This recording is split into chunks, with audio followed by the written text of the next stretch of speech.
Welcome, my magnificent friends. It's Friday and it's Tea with Sue. Tea with Sue number 32, if you can believe. I'm astounded that I've done that many, but the weeks just keep floating by. My apologies, I'm a little bit behind schedule this morning, but I think I'm here now. I have my tea and we can get started. Today, I wanted to talk about victimhood. It's been heavy on my mind lately, probably because I see such fear in the world right now. I see fear amongst friends, family, neighbors, in the news, and so on. And I'm going,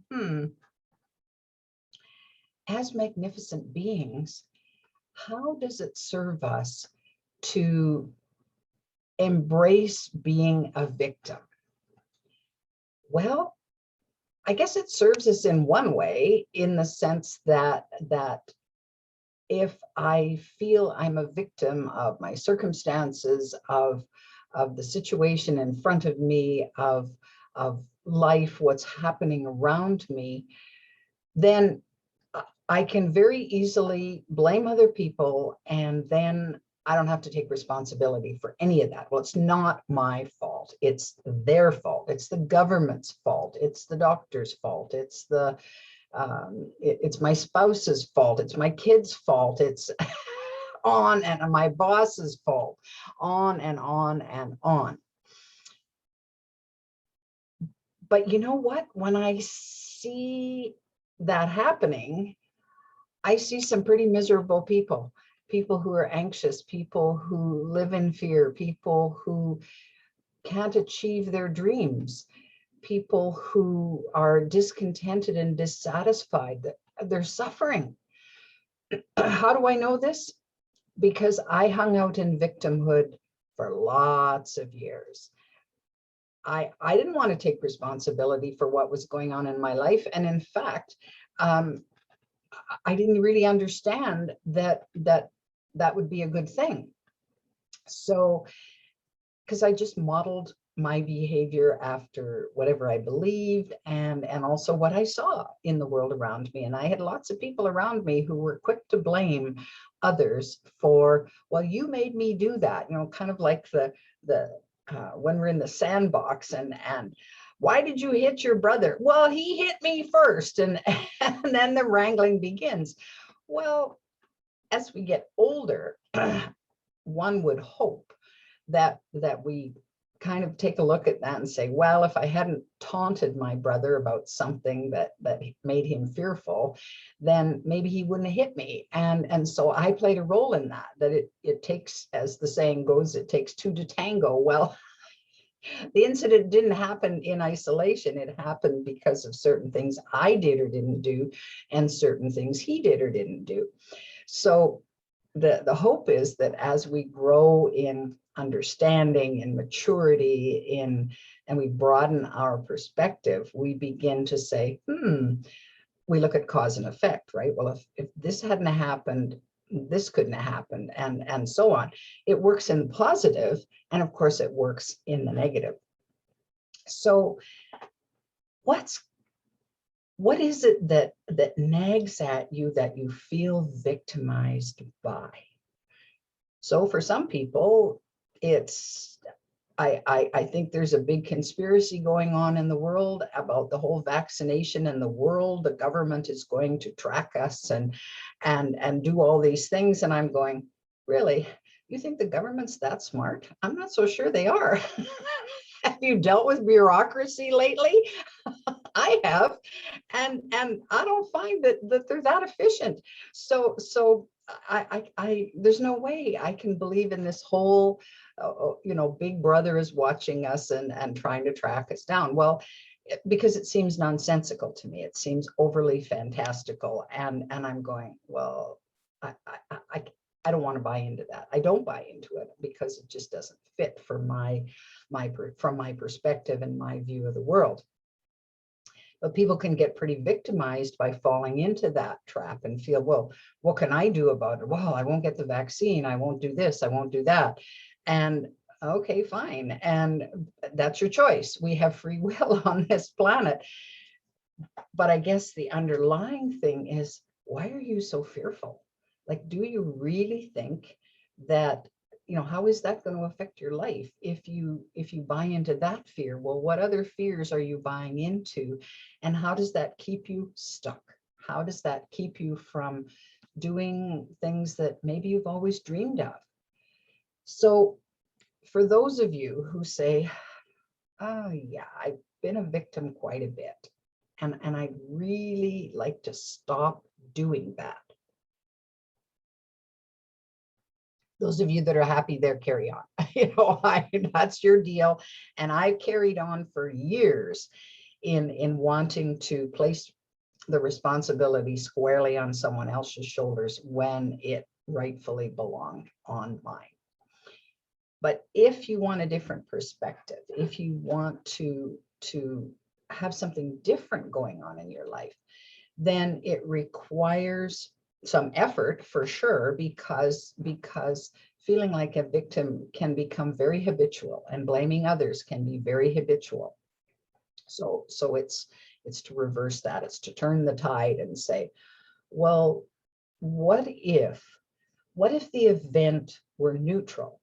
So it is all about perspective. It's how you perceive it. It's how you look at something that can make a difference between you feeling a victim or a victor, and everything in between. All right. So there's a spectrum going on here, right? And neither one is, quotes, right or wrong in that sense. It's just the consequences are different. If I hang out in victimhood with the laws of the universe and the laws of attraction, well, chances are I'll find plenty of things to keep me right where I am in victimhood. However, if I say, no, I'm more powerful than that. There's something I can do, something I can be, something I can access that will help me move out of that into a place of being victorious, however small that is. Now, what you may not realize, because we do things every day that are part of our routine, we don't label those things a success. But let's stop for just a moment. So the very fact that you were able to open your eyes this morning after sleep is a success. All right, something's working. Your eyes opened, and then your brain kicked in and said, okay, what am I going to do next? And you said, okay, I'm getting out of bed and I'm heading to the bathroom. I know that's always my first thing. Well, this miraculous body activates, puts your feet on the floor, lifts you off the bed, and off you go to the bathroom to do everything you need to do there. Success, success, success, success, success. And if you break it down to its smallest parts, there are so many moments in a day that are successful. Oh, I'm going to go put toast in the toaster. I'm going to go put bread in the toaster. And off you go to the kitchen and put your bread in the toaster, and voila, toast, success. So you're victorious at many, many, many, many, many, many points of the day. Do we give ourselves credit for that? Nope. Because that's just what we do. Oh, that's habit. I I learned how to do that, or I'm used to doing that, and I'm used to doing it that way. And so piece of cake, no problem. I'm good. But there was a point in time where you didn't know how to do that. You struggled you didn't get out of bed because you were an infant, and you couldn't, literally. You didn't know how. And your limbs were not in that mode where they were connected enough to your brain to say, okay, I can stand up in this crib and I can, pole vault over the side of the crib onto the floor. Well, some of us tried that anyway when we got old enough, and soon learned that oh, there's consequences to that. I fell out of the bed. So, but we take for granted all the successes that we have in our lives and all the ways that we are victorious throughout each and every day, and in many, many, many moments throughout the day.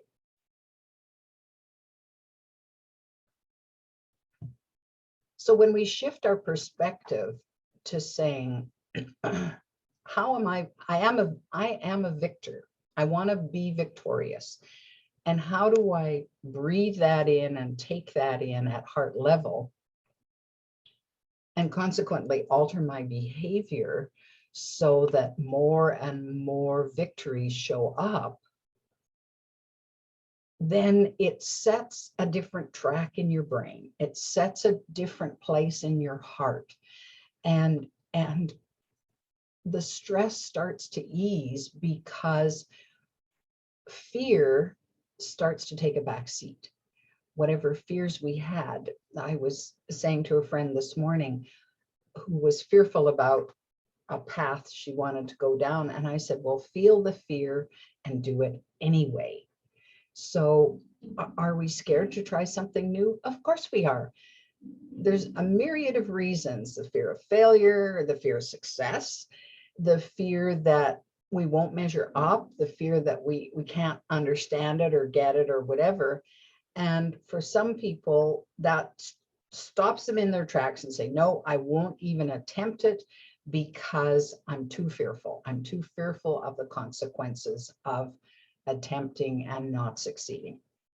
And so it stops them. And then they can, and it's funny because we'll make that emotional decision, then we'll justify it with whatever rationale comes along. Oh, well, I don't actually have money for that program, or I'm not able to, I don't have the time, or I'm too busy, or, all those different reasons, which we can label excuses for not doing, when at the bottom of it was, well, quite honestly, I'm so fearful, I'm not even going to take the first step.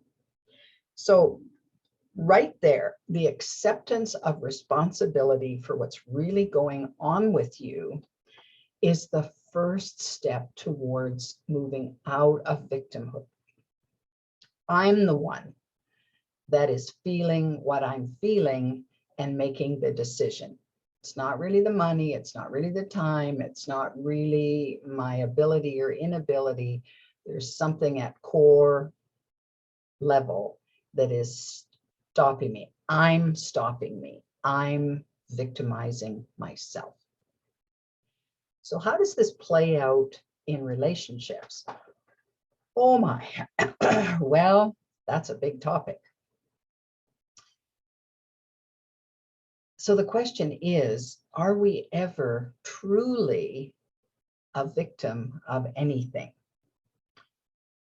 Well, I think there's a difference between victimized, being put in the victim role because of circumstances, and feeling like a victim. So all you need to do is point to some adversity that you've been through, or that somebody that you know has been through, and then ask yourself, does it make me or make that other person a victim? Like, is that how they are meant to feel in their hearts because of what happened to them? Well, actually, events are neutral. So what happens to us doesn't have a good or bad label on it until we attach one to it. So, Typhoon Mary sweeps through a village and does a whole bunch of damage. Now, if the village was deserted, there were no people there, and it was an abandoned village, it wouldn't have any negative consequences for anybody. And so the event itself could be considered neutral. Well, nothing happened. So then what happens if there's people living in that village and there's devastation and people are injured, or maybe some people are killed, or their houses are just totally destroyed. Well, there's the victimization of that. Like, that's a bad thing to happen. And these people need help. No question about that, that circumstances have happened that put them in a worse place than they were the day before because of this typhoon coming through. But the question is then, in our heart of hearts, is it mandatory that we feel victimized? And especially now, initially, chances are pretty good that we do. Oh no, I've lost my home, or loved ones are missing and injured, and it's a tragedy. It's a big deal and a big trauma. But does that really mean that we need to hang out there? Because there are lots of people in the face of that kind of adversity rise to the occasion, and they're able to save people and help people and support others and do miraculous things that you wouldn't have believed were possible, but people did them anyway. Well, what's the difference? Well, I think the difference between those people, the people who just say, no, this is not going to slay me. It's not going to lay me so low that I'll never get up again. There's a way out of this. And the people who just feel helpless and hopeless and say, this is so bad, I just want to die. So what's the difference between those people? Well, there's a few things that could be going on, and I'm only going from my own experience and how this has played out in my own life. First of all, it has something to do, I think, with life view, in looking at your life and saying, okay, how do I view life? Do I view life as is the world a friendly place? And for me personally, I've confessed that I'm kind of a Pollyanna. Well, life for me and the world is a friendly place. I believe that. Despite bad things happening, I still have this inherent belief that the world is a friendly place. So those that don't believe that, don't believe that the world is a friendly place, in fact, believe the world is a bad place or a fearful place or an unfriendly place, will have a different thought process going on inside them than those of us who believe that the world is essentially a friendly place. So that's one perspective, that couple of choices that we have. And I think those choices and our mindset in that regard can be born from not only beliefs that are kind of inserted to us from when we're really little, so the beliefs of others, and whether we confirm that belief for ourselves or not. And it also comes from what we see modeled around us, right? Acts of kindness, especially from strangers, people we don't even know, or not, or acts of bullying or terrorism. So we get confirmation along the way of the way we're leaning as far as our perspective. The other part of that equation to me is whether you believe you have power or not. So my life view is the world is a friendly place and I have power. So that's one end of the spectrum, right? The other end of the spectrum might be the world is an unfriendly place and I have no power. Well, people can have everything in between there and waffle back and forth. So it can be somewhat situational, I think. But I know my default now is the world is a friendly place and I have power in it. Did I always believe that? I'm not sure that I did. I think when I was very small, I wasn't so sure that the world was a friendly place. I wanted it to be, but I wasn't sure that it was. And I was pretty sure that I didn't have a lot of power in some ways. Although every now and again, I would assert myself and I'd realize, oh, I have more power than I thought.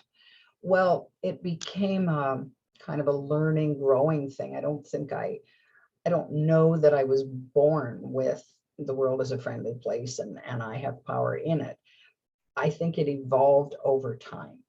And because I suffered a lot from feeling like a victim and feeling hopeless and helpless, then it took some time to kind of turn the tide. It took some time for me to move from that, it's not my fault, I'm a victim here, I didn't do anything wrong, and so on, to that person just got really angry with me. I wonder if it was something that I said or didn't say, I did or didn't do, that triggered that in them. Now they're still responsible for how they acted towards me. That's their deal. But my responsibility is to decide how I'm going to take that in. Am I going to say, no, not my fault, I didn't do anything, they're to blame, and leave it at that? Or am I going to say, maybe I played a role in there, and maybe I have some fence mending to do. Maybe they're not just bullying me for no reason. Maybe there's something in me that needs to come forward, that needs to right or wrong, or stand up for myself. All right, because we know that people who bully, and they've done lots of studies on this, people who bully are themselves terrified, and in fact they've probably been very bullied themselves, and so this pattern kind of continues. Well, how do we break the cycle? Well, the second that someone stands up to a bully, often the bully backs down, and the bully says, whoa, this person is aware of their own power, and it's a little bit stronger than mine at the moment, so I think I'll just stop, I'll back away, and the game stops, right? So you can't have a persecutor without a victim. and unconsciously, this kind of plays itself out in the human psyche. We're often not aware of it, but the second that we become aware of it, the second that we say, wait a minute, what's going on here?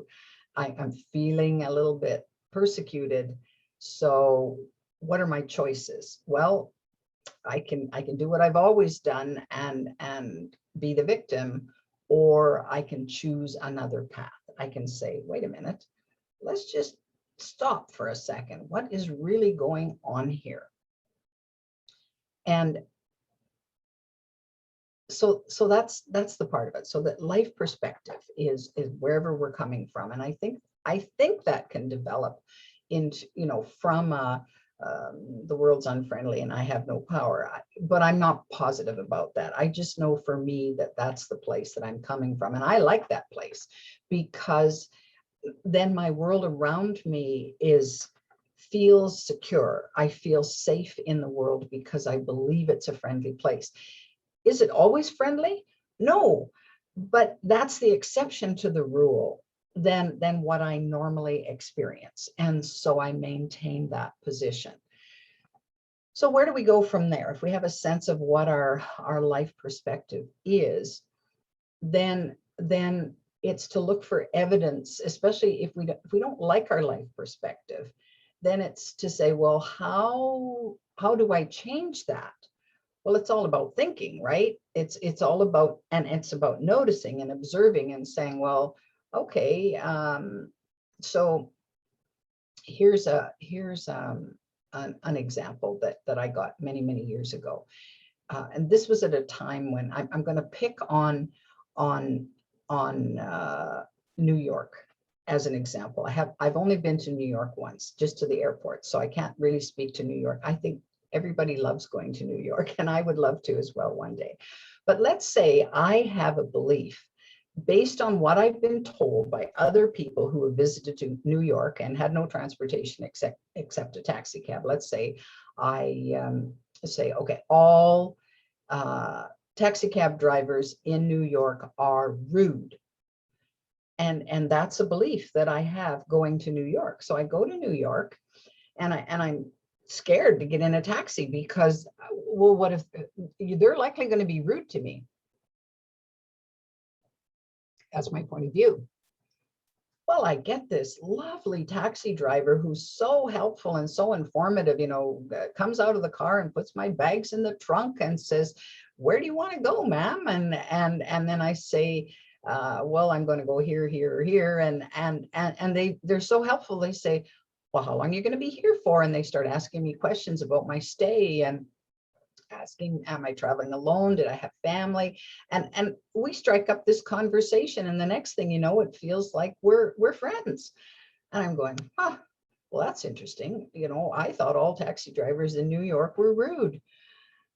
Well, there's a little chink in the armor, right? So my belief suddenly doesn't seem so believable anymore. So then a day goes by and I have occasion to take another taxi. And this taxi driver is every bit as nice as the first one. And I'm going, what were people talking about? That, this hasn't been my experience. And the whole trip, everybody's wonderful to me. Every taxi I take, and I'm going, well, this belief starts to shatter, right? Because what I believed and what I experienced were two entirely different things. So then when I go home, I say to people, that whole thing about taxi drivers in New York being rude, I don't believe it because that was not my experience. And yet somebody else might have the absolute opposite experience and validate their belief that taxi drivers are rude. So where's this all happening? Right here, between the ears. Our thought processes are giving us information that may or may not be true based on our experiences, based on our beliefs. And the one way that we can shift them is to say, let's flip this around. Let's look at it from the opposite perspective. What if